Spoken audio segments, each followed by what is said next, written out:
everybody, and welcome to this session on Global Bioenergy Stories. We really hope you enjoy today's activities and learn a little bit more about bioenergy. But first of all, let me introduce myself. My name is Dr. Katie Chong and I work at Aston University in the United Kingdom. I'm a chemical engineer, which means that I work out how to make things on the large scale.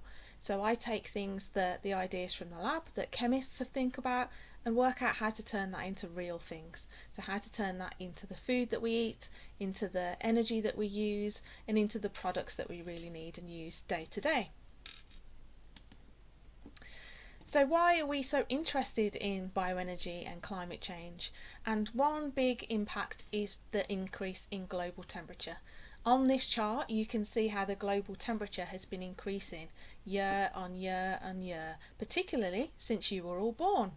It's a bit of a worry. This temperature change is causing our climate to change. It's causing all sorts of extreme weather situations. So we're getting more extreme storms and floods, like you can see in this picture here.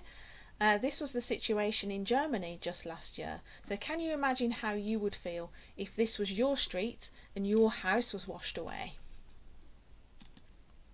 At the other end of the scale, we are getting lots of drought, which means that there's not enough water around. And this is because of the temperatures increasing. This is a picture that was taken in California, where there has been serious drought conditions for many, many years, and water is becoming a big issue. Another place where they're having lots of drought is in South Africa, where they save the water from their showers and from their baths to use again. So water is a real issue. And of course it's having a big impact on nature. The temperature increasing is causing that climate to change, and one particular example is for the polar bears. So their snowy, icy homes are melting because of that temperature increasing. So climate change is a real worry for all living things. So what causes it? So climate change is being caused by us using up the carbon in fossil fuels like oil and coal and not putting any of that carbon back. It means that when we burn things like oil and coal, we release that carbon. It's going up into the atmosphere to create carbon dioxide and methane gas, which forms like a nice blanket that keeps our planet too warm. So to try and help, we need to reduce our emissions, and in particular we need to reduce our carbon emissions. So it's all about the carbon. So how can we help? So one way is by using something called bioenergy. So bioenergy means using a renewable source of carbon, so not using the coal, the oil and the gas, to make energy, fuels and chemicals from something that is renewable. That allows us to switch away from the fossil fuels, and it means that we're not pouring out loads of carbon into the atmosphere without putting some of it back. And we have found our climate change hero. Our climate change hero is biomass. Biomass to the rescue. So biomass is our only renewable source of carbon.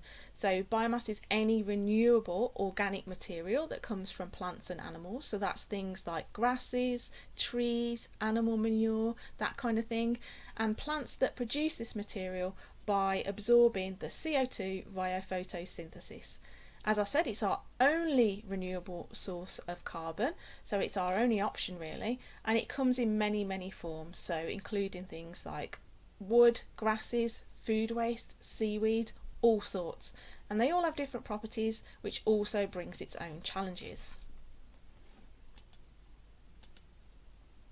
So how can we use this biomass? We can use this biomass in lots of different ways. We can use it to make heat and power so that we've got electricity and so that we stay nice and warm in our homes.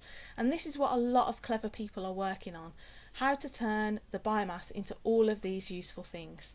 So we can also turn it into chemicals, we can use it for cooking, we can use it for fuel for our cars, our trucks and our aeroplanes, and also we can use it in our factories to make all of those products that we're so used to having in our lives. In order to make that happen, we need people. We need people like you. And so when people team up, they can make great things happen. And one great example of this is the climate protests being carried out by people just like you. This is really making people listen. It's causing politicians, it's causing leaders and businesses to listen and change. So you really do have the power to make a difference. And this is why your ideas are so important to us. And we would like to capture some of those ideas today and share them with people all over the world. So what do you think our future looks like? What does climate change mean to you? And how do you think we can help solve this big problem? We need your help. We all need to work together to save our planet. So thank you so much for listening today, and here's to an exciting future for all of you.